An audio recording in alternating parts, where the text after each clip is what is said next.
Az evangélikus gyülekezet Sámson-házán egy nagy múltú gyülekezet. 1674 az, amikorról tudjuk, hogy az első betelepülők érkeznek. Szlovák ajkú evangélikusok. A reformációnak a gyökerei azok innentől indulnak, és majd aztán több hullámba az 1700-as évek első felében, közepén még érkeznek családok, és így egészül ki protestáns evangélikus közösségé ez a falu.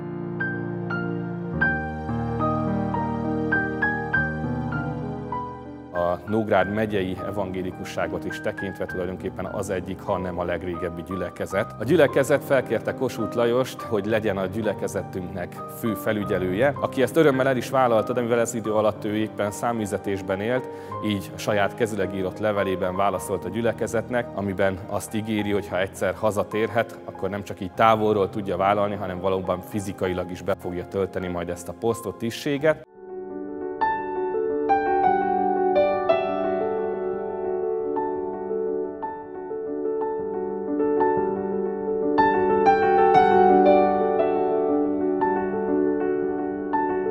Naša família, Kukeľovci, prišli Ábelovej v 1716.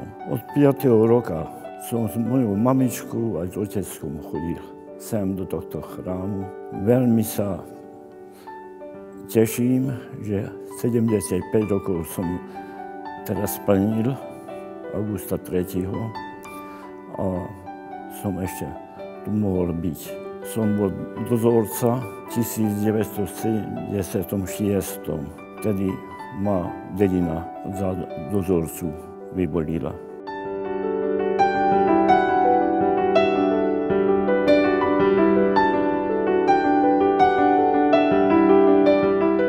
Kukeľ János, to mi bol üknaďapak, bol kantor a orgán v Banskej Bystrici Domovej jezeri na 6 konských kočov. Spišák Márton, aj to mi bol üknaďapa.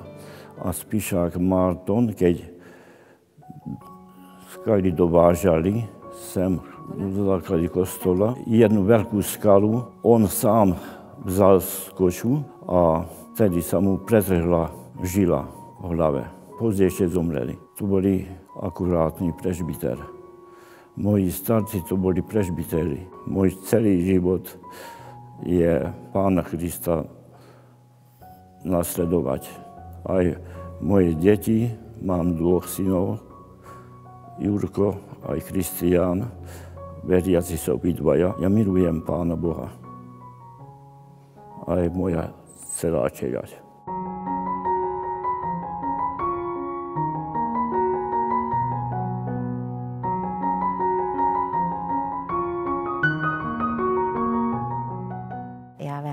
Chodím sem, každú nedeľu sme tu s mojou rodinou. To je veľmi dôležitá vec, aby sme prišli do kostola, lebo v nedeľu, keď nejdeme do kostola, tak ani nemáme nedeľu. Ja si tak myslím. Máme aj slovenské bohoslužby. Veľmi sa teším, veľmi sa radujem, lebo od roku 2015 máme takú cezhraničnú spoluprácu v Lučenci cirkevným zborom. Veľmi sme šťastní. Ideme aj k spovedi, dostaneme Pánovu večeru aj po slovensky. Keď máme také väčšie oslavy, ako z príležitosti osídlenia obca, alebo napríklad teraz sme mali hostinu, to je posvetenie nášho kostola. Práve 9. októbra bolo v roku 1817 a odvtedy každý rok to oslavujeme.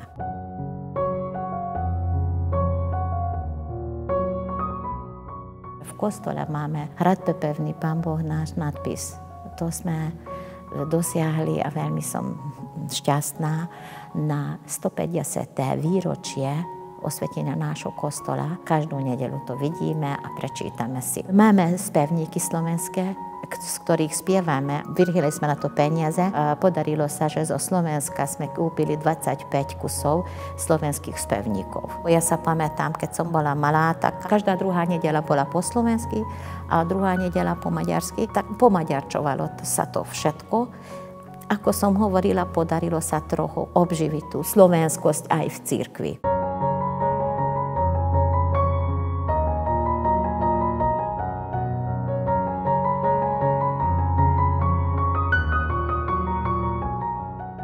Máme pamätnú záhradku Márie Panny, ale to je taká ekumenické mesto. Mariánska cesta prejde stadiaľ, ale to máme už také ekumenické, lebo my sme evangelici. Katolická cirkev nás pohľadala, je to ekumenický park, máme tam pamätník, podali sme konkurs, dostali sme peniaze, aby sme postavili pamätnú skalu, tam máme symbolicky Bibliu otvorenú a tam máme Otče nás. Po slovensky samozrejme. Pozitívny cit k slovenskej národnosti budujeme. Otče náš, ktorý si na nebesiach, posväť sa meno Tvoje, príď kráľovstvo